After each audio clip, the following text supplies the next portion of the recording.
नमस्कार दोस्तों आपका टीजीटी पीजीटी का जो टेस्ट है वो अगस्त में होगा और सिलेबस के अकॉर्डिंग मैं इसी टॉपिक पर वीडियो बनाकर चल रहा हूँ। टेस्ट सीरीज के तौर पर मैं वीडियो लेकर चल रहा हूँ और डेली आपको एक वीडियो दूंगा ताकि आपका जो है सिलेबस के अकॉर्डिंग टोटल चैप्टर कंप्लीट हो जाए और आपको टेस्ट देने में किसी तरह की दिक्कत ना हो।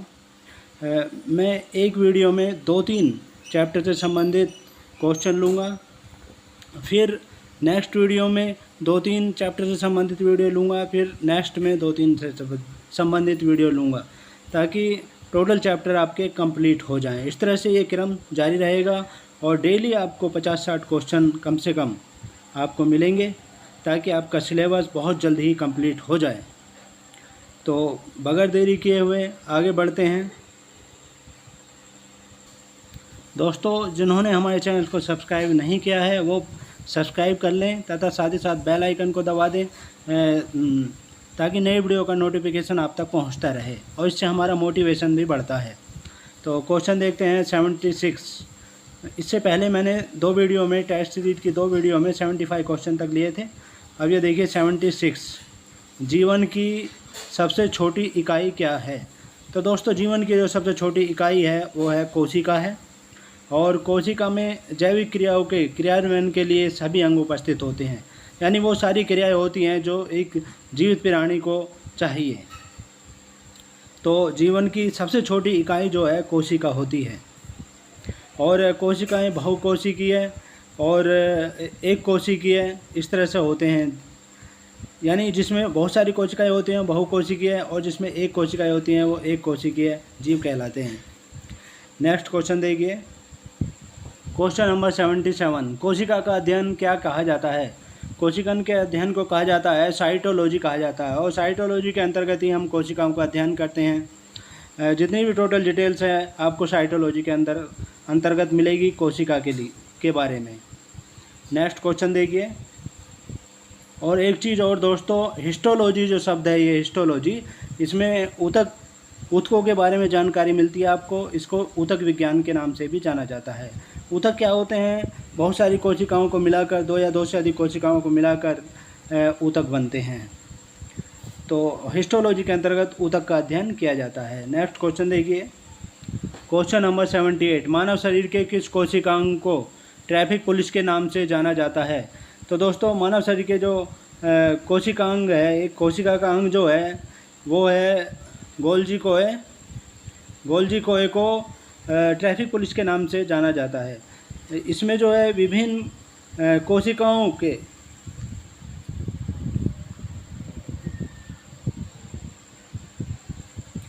दोस्तों यह है विभिन्न कोशिकीय स्रावों के भरण, भंडारण एवं प्रसंस्करण के लिए एक तरह से स्टेशन के रूप में कार्य करता है, इसलिए इसे ट्रैफिक पुलिस के नाम से जाना जाता है। नेक्स्ट क्वेश्चन देखिए, क्वेश्चन नंबर 79। शरीर क्रिया विज्ञान से आप क्या सीखते हैं। तो दोस्तों, शरीर क्रिया विज्ञान से हम सीखते हैं, डी पार्ट करेक्ट आंसर है, मानव शरीर के सभी भाग के कार्य। यानी हमारा शरीर जो है किस तरह से कार्य करता है, एक भाग के द्वारा क्या कार्य किया जाता है, वो सब कुछ इसमें सीखते हैं। एक तरह से ये कहा जाए कि मानव शरीर के सभी संस्थानों के कार्य तथा उनके परस्पर संबंधों का इसमें अध्ययन किया जाता है शरीर क्रिया विज्ञान में। नेक्स्ट क्वेश्चन देखिए, क्वेश्चन नंबर 80। शरीर की रचना के अध्ययन को क्या कहते हैं। तो इसका करेक्ट आंसर है सी पार्ट है, शरीर रचना विज्ञान कहते हैं या इसे इंग्लिश में अनाटोमी कहते हैं। तो इसमें जो है शरीर के ढांचे के अध्ययन को हम कहते हैं, इसमें शरीर के ढांचे का अध्ययन किया जाता है शरीर रचना विज्ञान में। नेक्स्ट क्वेश्चन देखिए, क्वेश्चन नंबर 81। हड्डियों का अध्ययन क्या कहलाता है। तो दोस्तों, हड्डियों का जो अध्ययन कहलाता है वो ऑस्टियोलॉजी कहलाता है, ये पार्ट करेक्ट आंसर है।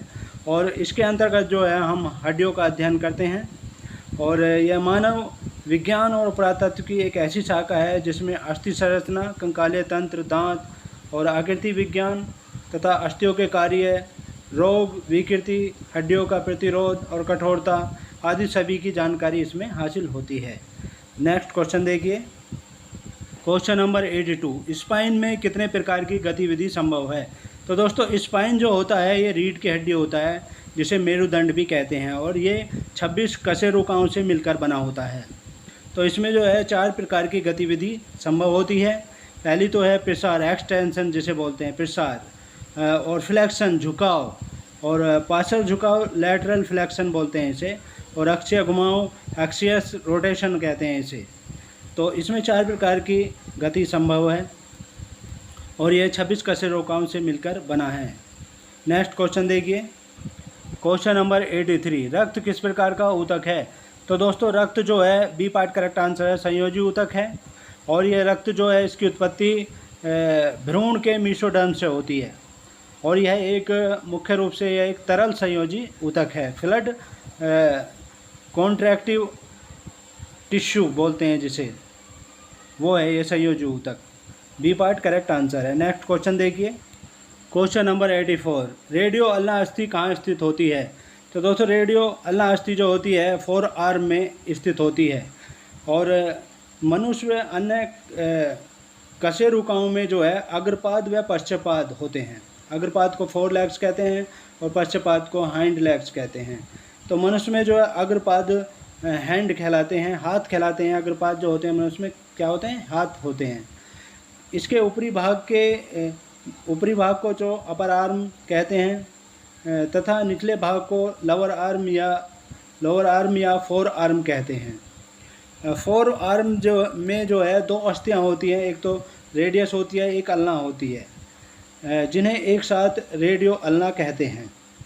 तथा अपर आर्म जो होता है उसमें एक अस्थि होती है जिसे ह्यूमरस कहते हैं। तो इस तरह से होता है ये रेडियो अल्ना अस्थि फोर आर्म में होती है। नेक्स्ट क्वेश्चन देखिए, क्वेश्चन नंबर 85, हिज संधि को कहा जाता है? तो दोस्तों हिज संधि जो होती है मूवेबल जॉइंट होता है, मूवेबल जॉइंट होता है ये, जिसे सचल जोड़ कहते हैं। दोस्तों हमारे शरीर की जो है गति के आधार पर 3 प्रकार के जोड़ पाए जाते हैं। एक तो एचल जोड़ होता है जो बिल्कुल नहीं हिलता जुलता, दूसरा होता है थोड़ी गति वाला जोड़ होता है, एक तीसरा होता है सचल जोड़ जिसे मूवेबल जॉइंट्स कहते हैं।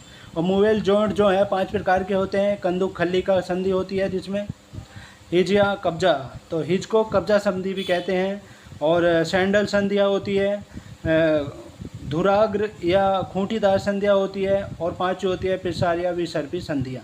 इस तरह से होती है। तो हिज संधि या कब्जा संधि मूवेबल जॉइंट के अंतर्गत आती हैं। नेक्स्ट क्वेश्चन देखिए, क्वेश्चन नंबर 86, किस संधि में अस्थि को 360 डिग्री में घुमाया जा सकता है? तो दोस्तों 360 डिग्री में जो घुमाया जा सकता है वो कंदुक खल्ली का संधि होती है। ये मूवेबल जॉइंट के अंतर्गत आती है। और कंदुक खल्ली का संधि में एक गड्ढे या गेंद या कंदुक जैसा गोल उभरा सिरा होता है जो दूसरे के प्याले नुमा गड्ढे या खल्लिका में फिट रहता है। उभरे सिरे वाली हड्डी चारों ओर 360 डिग्री तक घूम सकती है। मेखलाओं के साथ जो है पादों की संधियाँ जो होती हैं ऐसी ही होती हैं, कंदुक खल्ली का संधि होती है। नेक्स्ट क्वेश्चन देखिए, क्वेश्चन नंबर 87, कंकालीय पेशी में प्रत्येक पुलिका के चारों ओर संयोगी ऊतक आसद कहलाता है। संयोजी ऊतक जो होता है पुलिका के चारों कंकाली पेशी में जो होती है वो क्या कहलाता है? बी पार्ट करेक्ट आंसर है, पेरीमाइशियम कहलाता है। पेरीमाइशियम कहलाता है। तो दोस्तों कंकालीय पेशी अस्थियाँ जो है लिगामेंट, त्वचा या अन्य पेशियों से जुड़ी रहती हैं। इन पेशियों का प्रत्येक तंतु सार्कोलेमा नामक झिल्ली से ढका रहता है। इन पेशियों का जो प्रत्येक तंतु है सार्कोलेमा नामक झिल्ली से ढका रहता है। ये तंतु समूह से संगठित होकर छोटे छोटे बंडल्स बनाते हैं और जिन्हें फेसिक्यूली कहते हैं। कंकालीय पेशी में प्रत्येक फेसिक्यूली के चारों ओर एक मोटी मेम्ब्रेन होती है जिसे पैरामाइशियम कहते हैं, जिसमें यह बंधे रहते हैं। यानी ये पैरामाइशियम में बंधे रहते हैं। एक मोटी मेम्ब्रेन होती है पैरामाइशियम, उसमें ये बंधे रहते हैं। नेक्स्ट क्वेश्चन देखिए, क्वेश्चन नंबर 88, संधि और पेशियों के बीच स्थित अभिग्राहक को क्या कहते हैं? संधि और पेशियों के बीच जो अभिग्राहक होते हैं वो स्वामित्व अभिग्राहक कहलाते हैं। और स्वामित्व अभिग्राहक या स्वाम में ज्ञानेंद्रिया, पेशियों, संधियों, कंदराओं, स्नायुओं आदि में स्थित संवेदी तंत्रुओं के स्वतंत्र व नग्न छोर होते हैं ये। और ऐच्छिक गतिविधियों, तनाव, खिंचाव, संतुलन, दबाव आदि के कारण उत्पन्न अंतः उद्दीपनों को ग्रहण करते हैं। तो इसका सी पार्ट करेक्ट आंसर है। नेक्स्ट क्वेश्चन देखिए, क्वेश्चन नंबर 89। अमाशय में पदार्थ के प्रवेश की अनुमति देने वाले पेशी क्लब नहीं है, ये वलय है, पेशी वलय है, ये शब्द पेशी वलय कहलाता है। तो दोस्तों पेशी वलय क्या कहलाता है? बी पार्ट करेक्ट आंसर है, हृदय संवर्णी कहलाता है। जो अमाशय में पदार्थ के प्रवेश की अनुमति देते हैं वो पेशी वलय क्या कहलाते हैं? हृदय संवर्णी कहलाते हैं। और हृदय संवर्णी जो है अमाशय तथा ग्रास नली के मध्य होते हैं ये। और हृदय संवर्णी पेशी वलय प्राय तरल और ठोस पदार्थों के गमन को ये नियंत्रित करते हैं। नेक्स्ट क्वेश्चन देखिए, क्वेश्चन नंबर 90। समुद्र तल पर वायुमंडलीय दाब पारे का लगभग, पारा है ये, पारे का लगभग 760 मिलीमीटर है। तो वहाँ विभिन्न गैसों का अनुपात है, वहाँ विभिन्न गैसों का जो अनुपात है क्या है? वो ए पार्ट करेक्ट आंसर है। नाइट्रोजन 79.04% है, ऑक्सीजन 20.93% है, कार्बन डाइऑक्साइड जो है 0.03% है। तो ए पार्ट करेक्ट आंसर है। नेक्स्ट क्वेश्चन देखिए, क्वेश्चन नंबर 91। 1 ग्राम प्रोटीन बराबर होता है तो दोस्तों 1 ग्राम प्रोटीन जो बराबर होता है, ए पार्ट करेक्ट आंसर है, 4 कैलोरी के बराबर होता है। और प्रोटीन जो मुख्यतः पॉलीपेप्टाइड होता है और प्रोटीन का जो निर्माण है एमिनो अम्ल से मिलकर बना होता है। एमिनो अम्ल एक दूसरे से पेप्टाइड बंध द्वारा जुड़े रहते हैं ये। और प्रोटीन त्वचा, रक्त, मांसपेशियों तथा हड्डियों की कोशिकाओं के विकास के लिए आवश्यक होते हैं। तथा एक चीज़ और बता दें आपको, 1 ग्राम प्रोटीन से 4 कैलोरी ऊर्जा प्राप्त होती है, ये तो है ही है। इसके अतिरिक्त 1 ग्राम कार्बोहाइड्रेट से भी लगभग 4 कैलोरी ऊर्जा प्राप्त होती है।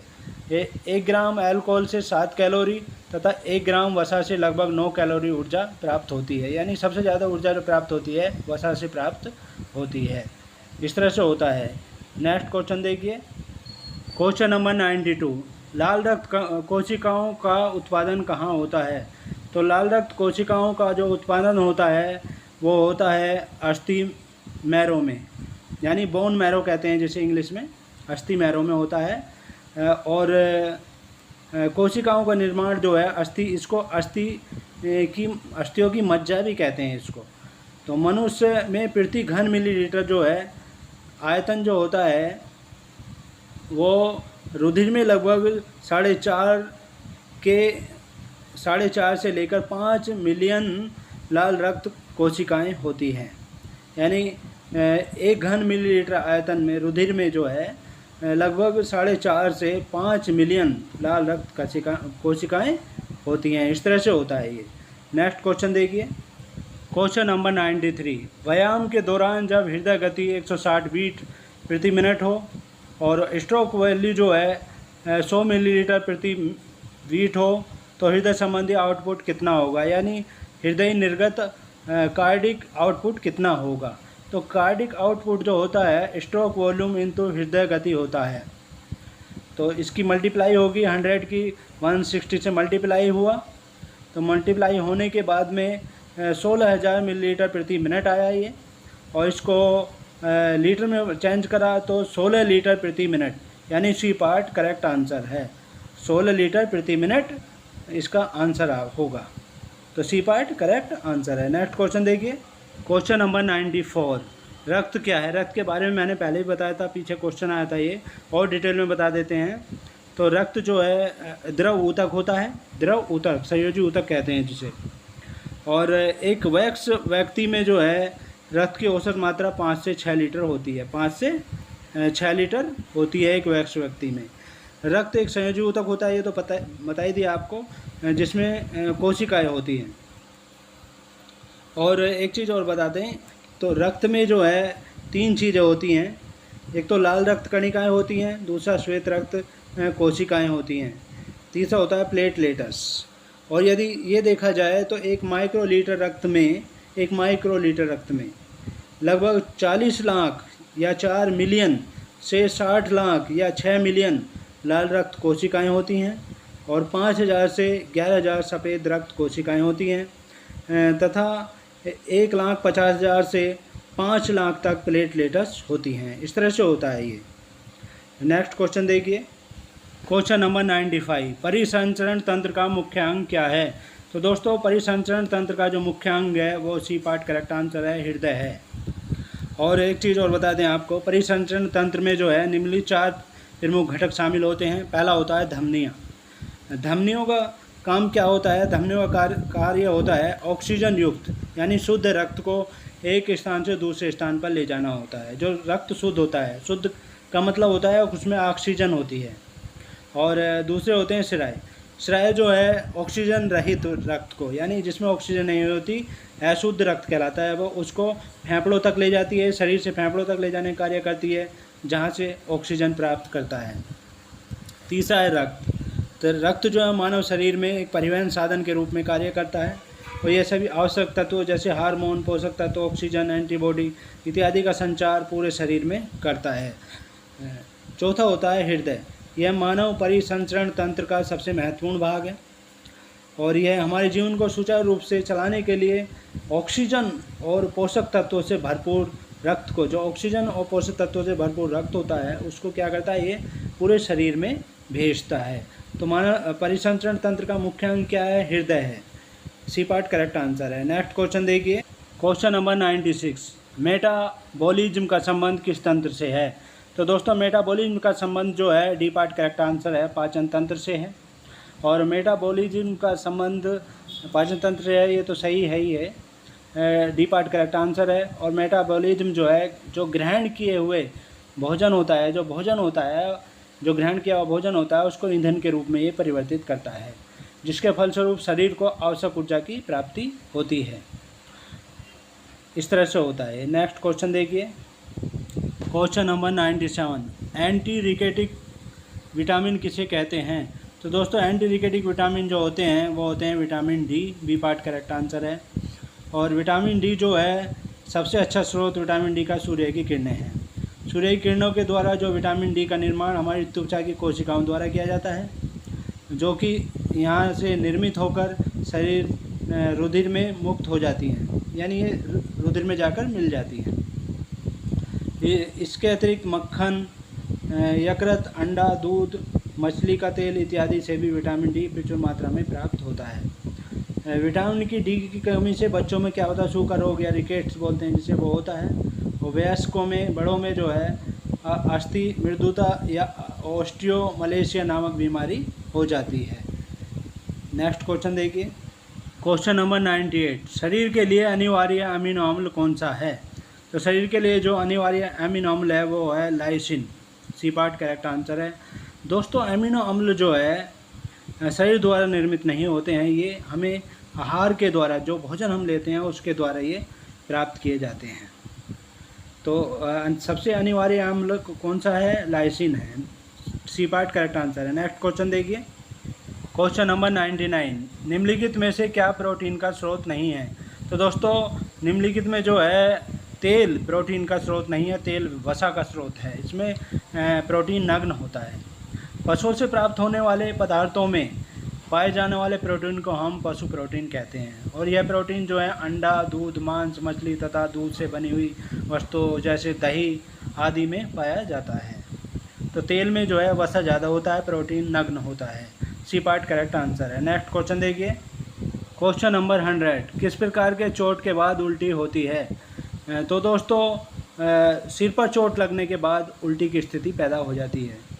और सिर पर जब चोट लगती है तो मस्तिष्क के विभिन्न भाग होते हैं जैसे मेडुला ऑब्लांगेटा होता है, इनके क्षतिग्रस्त होने का खतरा रहता है, जिससे उल्टी होने की संभावना बन जाती है, बी पार्ट करेक्ट आंसर है। क्वेश्चन नंबर 101, शरीर की प्रतिवर्ती क्रिया का नियंत्रण केंद्र होता है। तो शरीर की जो प्रतिवर्ती क्रिया होती है उसका नियंत्रण केंद्र क्या होता है? स्पाइनल कॉर्ड होता है, ए पार्ट करेक्ट आंसर है। तो शरीर की प्रतिवर्ती क्रिया का केंद्र स्पाइनल कॉर्ड होता है। दोस्तों स्पाइनल कॉर्ड का संबंध जो है सीधे मस्तिष्क से होता है, जो सभी अंगों तक जो है सूचनाओं को प्रेषण करने का कार्य करता है। ये स्पाइनल कॉर्ड जो है जो सभी मस्तिष्क से सभी अंगों तक सूचनाओं को प्रेषण करने का कार्य करता है। नेक्स्ट क्वेश्चन देखिए, क्वेश्चन नंबर 102, इंसुलिन का स्राव किसके द्वारा किया जाता है? तो दोस्तों इंसुलिन का स्राव जो होता है वो अग्नाशय के द्वारा होता है, जिसे पैनक्रियाज भी कहते हैं, इंग्लिश में पैनक्रियाज कहते हैं इसे। और अग्नाशय की एक लैगरहंस की दीपिका होती है जिसमें बीटा कोशिका होती है, उससे इंसुलिन नामक हार्मोन स्रावित होता है। बीटा कोशिका से इंसुलिन नामक हार्मोन स्रावित होता है। दोस्तों एक चीज़ और बता दें, मानव शरीर की दूसरी सबसे बड़ी ग्रंथि होती है अग्नाशय, और यह एक साथ अंतःस्रावी या बाह्यस्रावी दोनों प्रकार की ग्रंथि है, और इससे अग्नाशयी रस निकलता है जिसमें 9.8% जल होता है, शेष भाग में लवण एवं एंजाइम होते हैं। यह क्षारीय द्रव होता है और इसका पीएच मान जो 7.5 से 8.3 होता है। इसमें तीनों प्रकार के मुख्य भोज्य पदार्थ, कार्बोहाइड्रेट, वसा, प्रोटीन के पचाने में एंजाइम होते हैं, इसलिए इसे पूर्ण पाचक रस कहा जाता है। नेक्स्ट क्वेश्चन देखिए, क्वेश्चन नंबर 103, आंत्र ज्वर और हैजा किस प्रकार के रोग हैं? तो दोस्तों आंत्र ज्वर और हैजा जो हैं पानी जनित रोग हैं, जल जनित रोग हैं, यानी पानी जनित रोग हैं ये। और आंत्र ज्वर जो हैजा जो है ये आंत्र ज्वर रोग का कारण जो है साल्मोनेला टाइफी होता है, तथा हैजे का कारण जो है वाइब्रियो कोलेरी नामक जीवाणु होता है। और यदि पानी के जल के उचित उपचार, यदि पानी का जल सही कर लिया जाए, साफ सुथरा कर लिया जाए, तो इसे फैलने से रोका जा सकता है।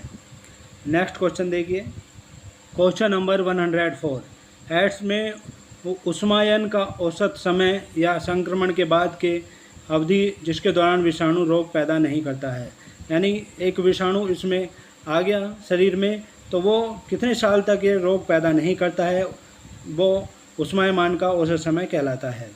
तो इसका करेक्ट आंसर है 8 से 10 साल तक वह रोग पैदा नहीं करता है।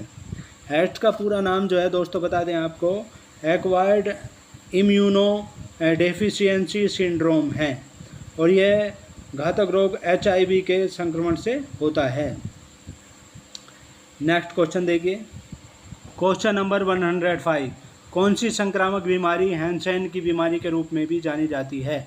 तो दोस्तों कुष्ठ रोग जो है हैंसेन की बीमारी के रूप में भी जानी जाती है। कुष्ठ रोग के बारे में और आपको बता दें, यह प्राय माइक्रोबैक्टीरियम लेप्री नामक जीवाणु के संक्रमण से होने वाली एक दीर्घकालीन बीमारी होती है ये, और इससे मानव की त्वचा व तंत्रिका तंत्र जो है प्रभावित होता है पूर्ण रूप से।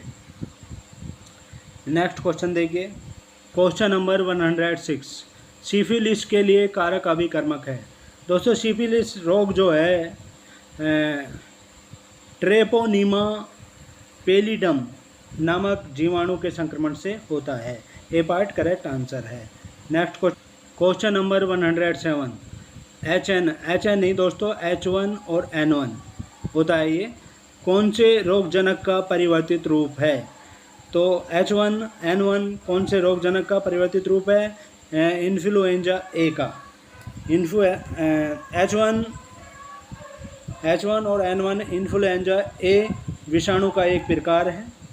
यह स्वाइन फ्लू का कारक माना जाता है। स्वाइन फ्लू जो रोग होता है उसका एक कारक माना जाता है, और यह प्राय सुअरों से जो पृथक संबंध रखते हैं मनुष्य, उनके द्वारा इसके संक्रमण होने की संभावना अधिक रहती है। तो ए पार्ट करेक्ट आंसर है। नेक्स्ट क्वेश्चन नंबर 108, मांसपेशी पीड़ा के दूसरे प्रकार डोम्स को कहा जाता है। तो डोम्स का पूर्ण नाम क्या है? तो मांसपेशी पीड़ा जो होती है उसके दूसरे प्रकार को डोम्स कहा जाता है, और डोम्स का जो पूर्ण नाम है वो है delayed onset muscle soreness. C part correct answer है। नेक्स्ट क्वेश्चन देखिए, क्वेश्चन नंबर 109, निम्न में से कौन सा ऊर्जा प्रभावित करने का स्थानीय प्रभाव नहीं है? तो ऊर्जा प्रभावित करने का जो स्थानीय प्रभाव है वो ए पार्ट नहीं है, मसल टोन का बढ़ना। इसके कारण ऊर्जा प्रभावित नहीं होती स्थानीय प्रभाव के कारण। मसल स्पाजम में कमी, ये स्थानीय प्रभाव है ऊर्जा प्रभावित करने का। सॉफ्ट टिश्यू के लचीलेपन में वृद्धि, ये भी स्थानीय प्रभाव है। सेल मेटाबॉलिज्म दर में वृद्धि, ये भी स्थानीय प्रभाव है। बाकी ये ए पार्ट जो है मसल टोन्स का बढ़ना, ये ऊर्जा प्रभावित करने का स्थानीय प्रभाव नहीं है। नेक्स्ट क्वेश्चन देखिए, क्वेश्चन नंबर 110, खेलकूद में स्कोलियोसिस का उच्च दर देखा गया है। तो खेलकूद में स्कोलियोसिस का उच्च दर जो देखा गया है वो देखा गया जिम्नास्ट और तैराक में। जिम्नास्टिक खिलाड़ी को और तैराक खिलाड़ियों में ज़्यादा देखा गया है ये। स्कोलियोसिस जो है बता दें आपको, रीढ़ की हड्डी के टेढ़ेपन अर्थात पार्श्विक वक्रता की बीमारी है। यानी हड्डियों का टेढ़ा, रीढ़ की हड्डी तिरछी हो जाती है इसमें, इसको बोलते हैं स्कोलियोसिस, जिसमें व्यक्ति की संपूर्ण रीढ़ जो है वक्राकार हो जाती है। और ये जो कैसी हो जाती है, सी और एस के आकार में हो जाती है। कुछ विशिष्ट खेल हैं जैसे तैराकी और जिम्नास्टिक है, इनसे संबंधित खिलाड़ियों में इस रोग की संभावना अधिक होती है, क्योंकि इन खिलाड़ियों में रीढ़ की हड्डी के जोड़ों में ढीलापन आ जाने से ऐसी संभावना उत्पन्न होती है। तो ए पार्ट करेक्ट आंसर है। नेक्स्ट क्वेश्चन देखिए, क्वेश्चन नंबर 111, वह कौन सा फ्रैक्चर है जिसमें हड्डियों के कुछ हिस्से में ब्रेक आ जाता है। तो दोस्तों हड्डियों के हिस्से में जो ब्रेक आ जाता है वो है ग्रीन स्टिक फ्रैक्चर है, जिसमें हड्डियों के कुछ हिस्से में ब्रेक आ जाता है। और दोस्तों बता दें आपको, फ्रैक्चर तो मुख्यतः निम्न प्रकार के होते हैं। एक तो होता है साधारण फ्रैक्चर, जिसमें हड्डी टूटती है, ऊपरी त्वचा नहीं टूटती। और दूसरा होता है मिश्रित फ्रैक्चर, इसमें हड्डी व त्वचा दोनों टूटते हैं तथा संक्रमण का खतरा रहता है। तीसरा होता है मल्टीपल फ्रैक्चर, इसमें हड्डी एक से ज़्यादा जगह से टूटती है। चौथा होता है कॉम्बिन्यूटेड फ्रैक्चर, इसमें क्रशिंग चोट के कारण जो है हड्डियाँ कई खंडों में टूट जाती है या चकनाचूर हो जाती है। पांचवा है स्पाइरल फ्रैक्चर, इसमें हड्डी का कम से कम एक भाग टूटकर मुड़ जाता है। और अगर नेक्स्ट है ग्रीन स्टिक फ्रैक्चर, इसमें हड्डियों के कुछ हिस्से में ब्रेक आ जाता है। ये हमारा सी आंसर है। इम्पैक्टेड फ्रैक्चर अगला है, इम्पैक्टेड फ्रैक्चर या अंतर्घटित विभंग, इसमें एक हड्डी टूटकर दूसरी में प्रवेश कर जाती है या दोनों अस्थियों के भग्न छोर एक दूसरे से टकराते हैं। इस तरह से होते हैं ये फ्रैक्चर जो होते हैं हड्डियों के। नेक्स्ट क्वेश्चन देखिए, क्वेश्चन नंबर 112, सममितीय मांसपेशी के खिंचाव को कहा जाता है। तो दोस्तों सममितीय मांसपेशी के खिंचाव को जो कहा जाता है, सी पार्ट करेक्ट आंसर है स्थैतिक मांसपेशी में खिंचाव। यानी इसमें जो है पेशी की लंबाई नहीं बदलती है और पेशी की लंबाई स्थिर रहती है। सी पार्ट करेक्ट आंसर है। नेक्स्ट क्वेश्चन देखिए, क्वेश्चन नंबर 113, त्वचा की चोट है। त्वचा की चोट जो है ना तो खिंचाव है ना अंदर की चोट है। सी पार्ट करेक्ट आंसर है रगड़ है। त्वचा की चोट जो है रगड़ होती है। दोस्तों त्वचा की चोट या खरोच बोलते हैं जिसे, त्वचा के अंदर की छोटी रक्त वाहिनियों के कटने से उभरती है। यानी त्वचा में छोटी रक्त वाहिनियाँ होते हैं उनके कटने से उभरती है। त्वचा की चोट को मुख्यतः 3 रूपों में विभाजित किया जा सकता है। एक तो होता है रगड़ या एब्रेजन्स बोलते हैं जिसे। दूसरा होता है कटना या लैक्रेशंस, तथा तीसरा होता है छाला या फपोला जिसे ब्लिस्टर्स बोलते हैं। अतः रगड़ जो है त्वचा की चोट का एक उदाहरण है। नेक्स्ट क्वेश्चन देखिए, क्वेश्चन नंबर 114, यदि त्वचा टूटती है तो उससे रक्त निकलता है तो यह चोट क्षति कहलाती है। क्या कहलाती है यह कहलाती है, बी पार्ट करेक्ट आंसर है विदीर्ण या लैसरेशन बोलते हैं इसे इंग्लिश में, वो कहलाती है। तो दोस्तों यदि त्वचा टूटती है तो उससे रक्त निकलता है और इस चोट से जो है त्वचा के फटने के परिणाम स्वरूप एक अनियमित घाव हो जाता है। अनियमित घाव कब होता है, जब चोट किसी भारी नुकीली वस्तु से लगती है। यानी कोई भारी नुकीली वस्तु से चोट लगती है तो उसमें अनियमित घाव हो जाता है जिससे रक्त का स्राव होने लगता है। बी पार्ट करेक्ट आंसर है। नेक्स्ट क्वेश्चन देख, क्वेश्चन नंबर 115, यह मांसपेशी की चोट है। तो दोस्तों मांसपेशी की चोट जो होती है, डी पार्ट करेक्ट आंसर है खिंचाव होती है। और जब अत्यधिक खिंचाव हो जाता है तो पेशियों के जो है फाइबर फट जाते हैं और इसे पेशियों का खिंचाव या मांसपेशी की चोट कहते हैं। डी पार्ट करेक्ट आंसर है। नेक्स्ट क्वेश्चन देखिए, क्वेश्चन नंबर 116, खेलों की चोटों की चिकित्सा में सर्वप्रथम पद है। तो खेलों की चोटों की चिकित्सा में सर्वप्रथम जो पद है क्रायोथेरेपी है। दोस्तों मोच के तुरंत उपचार के लिए जो है क्रायोथेरेपी विधि प्रयुक्त की जाती है। क्रायोथेरेपी विधि में क्या होता है कि बर्फ़ से संबंधित उपचार है ये। जब जख्मी हिस्से पर बर्फ़ लगाते हैं तो विशेषकर जब लगाते हैं जब खून बहे या सूजन कम करनी हो। यह जलन कम करने के लिए भी आवश्यक होती है। तो क्रायोथेरेपी चोटों की चिकित्सा के लिए सर्वप्रथम पद है। नेक्स्ट क्वेश्चन देखिए, क्वेश्चन नंबर 117, डायनामोमीटर का प्रयोग छूट गया यहाँ पर, किसके मापन के लिए किया जाता है? तो दोस्तों डायनामोमीटर का जो प्रयोग किया जाता है, सी पार्ट करेक्ट आंसर है, शक्ति मापन के लिए, यानी किसी व्यक्ति की शक्ति मापन का कार्य करता है ये डायनामोमीटर, और इसका प्रयोग सर्वप्रथम अमेरिका में हुआ था।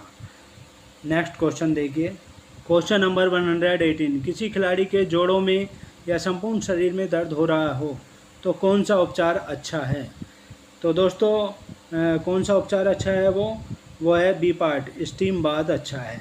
और स्टीम बाथ को जो है भाप उपचार के नाम से भी जानते हैं, भाप उपचार के नाम से भी इसको जानते हैं। नेक्स्ट क्वेश्चन देखिए, क्वेश्चन नंबर 119, जल जाने पर आप क्या करेंगे?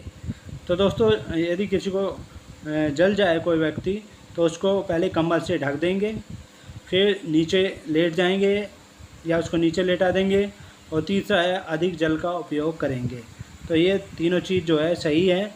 कपड़े उतार देंगे ये गलत है, कपड़े उतार देंगे डी पार्ट गलत है। तो इसका करेक्ट आंसर हुआ एक ई पार्ट और हमने जोड़ दिया है, ए बी व सी, ये तीनों पार्ट सही हैं।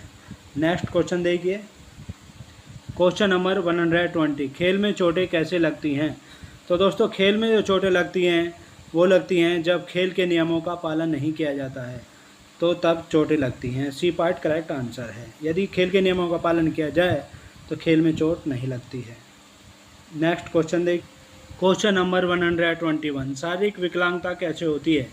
तो दोस्तों शारीरिक विकलांगता के कारण जो हैं, एक तो कुपोषण के कारण होती है शारीरिक विकलांगता। कुपोषण कब होता है? जब संतुलित आहार नहीं मिलता है। और दूसरा होता है डी पार्ट, रोग के कारण भी होती है। तो ये दोनों पार्ट सही है, बी और डी। तो इसका जो करेक्ट आंसर है ई पार्ट हमने जोड़ दिया है, बी व डी दोनों पार्ट सही है। नेक्स्ट क्वेश्चन देखिए, क्वेश्चन नंबर 122, एपिलेप्सी रोग का संबंध किससे है? तो दोस्तों एपिलेप्सी रोग का जो संबंध है वो है बी पार्ट करेक्ट आंसर है, नाड़ी संस्थान से है। और एपिलेप्सी को मिर्गी का रोग भी कहा जाता है। ये मस्तिष्क का रोग होता है जिसे अंग्रेजी में एपिलेप्सी रोग कहते हैं। मस्तिष्क में छोटी छोटी असंख्य कोशिकाएं होते हैं जिनमें विद्युत तरंगों का संचार होता है दोस्तों। इन्हीं विद्युत तरंगों में से मस्तिष्क का कार्य होता है। और ऐसी तरंगों के असामान्य मात्रा, जब ये तरंगें असामान्य मात्रा में बनती हैं तो शरीर में जो है होने वाली गति या संवेदना या मानसिक परिवर्तन को मिर्गी का दौरा कहते हैं। जब ये दौरे बार बार आते हैं तो उसे मिर्गी रोग अपस्मार कहते हैं, यानी मिर्गी रोग को अपस्मार भी कहते हैं। तो ये एपिलेप्सी रोग जो है नाड़ी संस्थान के कारण होता है, बी पार्ट करेक्ट आंसर है। नेक्स्ट क्वेश्चन देखिए, क्वेश्चन नंबर 123, यदि कोई मांसपेशी संकुचित हो परंतु उसमें कोई गति ना हो तो वह संकुचित विधि क्या कहलाती है? तो वह संकुचित विधि कहलाती है आइसोमेट्रिक, ए पार्ट करेक्ट आंसर है। दोस्तों आइसोमेट्रिक व्यायाम सामान्यतः स्पष्ट रूप से दिखाई नहीं पड़ते हैं, ये प्रत्यक्ष रूप से कोई गति नहीं होती है इनमें। इसका कारण यह पता नहीं चलता है कि व्यायाम हो रहा है या नहीं। इसमें पेशी में तो संकुचन हो जाता है लेकिन पेशी की लंबाई में कोई परिवर्तन नहीं होता है। यह स्थिर संकुचन भी कहलाता है क्योंकि इसमें संधि का कोण नहीं बदलता है। उदाहरण के लिए जो है हम जैसे दीवार के विरुद्ध वहाँ की लंबाई में भार को लटकाएं या उठाए रखना, प्रतिरोध को समाप्त किए बिना किसी भारी वजन को उठाए रखना, ये सब आइसोमेट्रिक व्यायाम के उदाहरण हैं। ये स्पष्ट रूप से दिखाई नहीं देते हैं। नेक्स्ट क्वेश्चन देखिए, क्वेश्चन नंबर 124, योग का पितामह किसे जाना जाता है? तो दोस्तों योग का पितामह जो जाना जाता है वो महर्षि पंतजलि को जाना जाता है, यानी योग का पितामह महर्षि पंतजलि को कहा जाता है। और महर्षि पंतजलि का जन्म जो है गोनारध्य गोनिया में हुआ था, पर ये काशी में नागकूप पर बस गए थे। और इनके जो गुरु थे वो व्याकरण के अच्छे आचार्य थे, पाणिनि उनके ये शिष्य थे। भारतीय साहित्य में पंतजलि के लिखे हुए 3 ग्रंथ मुख्य मिलते हैं। पहला तो है योग सूत्र, दूसरा अष्टाध्यायी पर भाष्य और तीसरा है आयुर्वेद पर ग्रंथ। पंतजलि ने पाणिनि के अष्टाध्यायी पर अपनी टीका लिखी थी, जिसे महाभाष्य नाम दिया गया था। तो इनके 3 ग्रंथ मिलते हैं, योगसूत्र, अष्टाध्यायी पर भाष्य और आयुर्वेद पर ग्रंथ। नेक्स्ट क्वेश्चन देखिए, क्वेश्चन नंबर 125। व्यायाम के दौरान निम्नलिखित में से कौन सी हृदय शोषण संबंधी प्रतिक्रिया होती है? तो दोस्तों व्यायाम के दौरान जो है हृदय शोषण संबंधी प्रतिक्रिया होती है। एक तो स्ट्रोक मात्रा का बढ़ना, ये होती है। हृदय गति का बढ़ना, ये भी होती है। वेंटिलेशन दर का बढ़ना, ये भी होती है। यानी ये उपरोक्त तीनों हैं। डी पार्ट करेक्ट आंसर है, उपरोक्त तीनों होती हैं। नेक्स्ट क्वेश्चन देखिए, क्वेश्चन नंबर 126। रक्तचाप उपचार के लिए सबसे ज़्यादा कौन सा आसन कारगर है? तो दोस्तों रक्तचाप उपचार के लिए जो है श्वासन सबसे ज़्यादा आसन कारगर है। श्वासन रक्तचाप उपचार के लिए जो है श्वासन के 3 लाभ होते हैं। एक तो नाड़ी संस्थान मजबूत होता है, दूसरा उच्च रक्तदाब पर नियंत्रण करता है, तथा तीसरा मानसिक तनाव से छुटकारा मिलता है। तो ये 3 फायदे होते हैं इससे। नेक्स्ट क्वेश्चन देखिए, क्वेश्चन नंबर 127। निम्नलिखित में से कौन किसी व्यक्ति पर समूह के प्रभाव का उदाहरण नहीं है?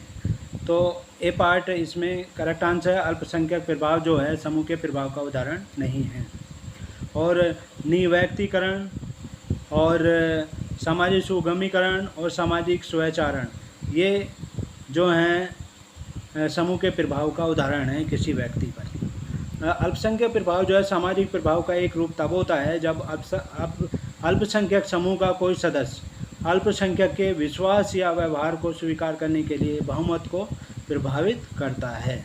नेक्स्ट क्वेश्चन देखिए, क्वेश्चन नंबर 128। किसने कहा कि समाजशास्त्र सामाजिक संबंधों के विषय में है? सामाजिक संबंधों के इसी जाल को हम समाज कहते हैं। तो ये यानी समाजशास्त्र है सामाजिक संबंधों के विषय में है, और सामाजिक संबंधों के इसी जाल को हम समाज कहते हैं। तो ये कहा था, ए पार्ट करेक्ट आंसर है। मैकाइवर और पेज ने कहा था ये। नेक्स्ट क्वेश्चन देखिए, क्वेश्चन नंबर 129। यदि कोई व्यक्ति किसी समूह में इतना तल्लीन हो जाता है कि वह गुमनाम सा हो जाता है, तो वह व्यक्ति सी पार्ट करेक्ट आंसर है, निर्व्यक्तीकरण के कारण अंतर्बाधा परिवर्तित करता है। नेक्स्ट क्वेश्चन देखिए, क्वेश्चन नंबर 130। दूसरों की उपस्थिति के कारण सकारात्मक प्रभाव को क्या कहा जाता है? तो दोस्तों दूसरों की उपस्थिति के कारण सकारात्मक जो प्रभाव होता है उसे कहा जाता है, डी पार्ट करेक्ट आंसर है, सामाजिक सम्मान देना कहा जाता है। और दूसरों की उपस्थिति का प्रदर्शन व प्रेरणा स्तर पर बहुत प्रभाव पड़ता है। एथलीटों को सामाजिक ध्यान देकर तथा सामाजिक व्यवस्था में प्रतिस्पर्धाएं करवाकर हम प्रेरणात्मक स्तर को बढ़ा सकते हैं। नेक्स्ट क्वेश्चन देखिए, क्वेश्चन नंबर 131। कैंप फायर समिति होती है? तो दोस्तों कैंप फायर समिति जो होती है, ए पार्ट करेक्ट आंसर है, शिविर में होती है। कैंप फायर का कार्यक्रम जो है शिविर के अंतिम दिन आयोजित किया जाता है। जो शिविर लगते हैं तो उसका कैंप फायर का कार्यक्रम जो है शिविर के अंतिम दिन आयोजित किया जाता है, जिसकी अवधि जो है 45 मिनट से 1 घंटा तक होती है। 45 मिनट से 1 घंटा तक होती है, इस तरह से होती है ये। नेक्स्ट क्वेश्चन देखिए, क्वेश्चन नंबर 132। आम लोगों को किस प्रकार का कैंप अधिक से अधिक आनंददायक होता है? तो आम लोगों को अधिक से अधिक आनंददायक होता है वो डी पार्ट करेक्ट आंसर है, प्राकृतिक कैंप होता है। डी पार्ट करेक्ट आंसर है। नेक्स्ट क्वेश्चन देखिए, क्वेश्चन नंबर 133। यदि किसी बालक द्वारा एक खेल में वीरता का अभिनय किया जाता है तो वह किस प्रकार के खेल में आता है? तो दोस्तों जब किसी बालक द्वारा एक वीरता का अभिनय किया जाता है तो वह आता है, डी पार्ट करेक्ट आंसर है, संवेगात्मक खेल के अंतर्गत आता है। नेक्स्ट क्वेश्चन देखिए, क्वेश्चन नंबर 134। निम्नलिखित में से क्या स्कूल स्वास्थ्य कार्यक्रम से संबंधित नहीं है? तो दोस्तों स्कूल स्वास्थ्य कार्यक्रम से संबंधित जो नहीं है, कैरियर संबंधी परामर्श, ये स्कूल स्वास्थ्य से संबंधित नहीं है। स्वास्थ्य संबंधी रिकॉर्ड रखना, ये स्कूल स्वास्थ्य से संबंधित है। साफ सफाई करना, ये स्कूल स्वास्थ्य से संबंधित है। रोग का उपचार करना, ये स्कूल स्वास्थ्य से संबंधित हैं। जबकि कैरियर संबंधी परामर्श जो है ये स्कूल स्वास्थ्य कार्यक्रम से संबंधित नहीं है। नेक्स्ट क्वेश्चन देखिए, क्वेश्चन नंबर 135 और ये लास्ट क्वेश्चन है। बच्चों की शारीरिक वृद्धि बहुत तेज़ होती है। तो बहुत तेज़ जो होती है बच्चों की शारीरिक वृद्धि वो होती है 3 वर्ष की आयु तक होती है। ये पार्ट करेक्ट आंसर है। और इस उम्र के बच्चों का जो है शारीरिक विकास है, वृद्धि, कोशिका विभाजन ऊतकीय वृद्धि के कारण सर्वाधिक होती है। तो ये थे हमारे 60 क्वेश्चंस, और ये मैंने टॉपिक के अनुसार मैंने यानी जो आपका सिलेबस है उसके अनुसार बहुत ही महत्वपूर्ण क्वेश्चनों को लिया है और चैप्टर वाइज लिया है। ये ऐसे ही मैं आगे और वीडियो लेकर आऊँगा टेस्ट सीरीज के रूप में, और टोटल जितना भी सिलेबस के अनुसार जितना भी तुम्हारा कोर्स है वो सारा टोटल कंप्लीट हो जाएगा। तो नेक्स्ट पार्ट में आपसे फिर मुलाकात होगी। तब तक के लिए जय हिंद, जय भारत। Thanks for watching. और 100% तैयारी के लिए आप हमारे चैनल को सब्सक्राइब कर सकते हैं, साथ ही साथ बेल आइकन को दबा दें ताकि नई वीडियो का नोटिफिकेशन आप तक पहुंचता रहे। और हमारे चैनल पर जनरल अवेयरनेस के अंतर्गत इतिहास और भूगोल और संविधान से संबंधित महत्वपूर्ण क्वेश्चनों की सीरीज भी हम लेकर चल रहे हैं, वो भी आप देख सकते हो। और हमारे चैनल की प्लेलिस्ट में जाकर इससे पहली वीडियो भी आप देख सकते हो। Thanks so much.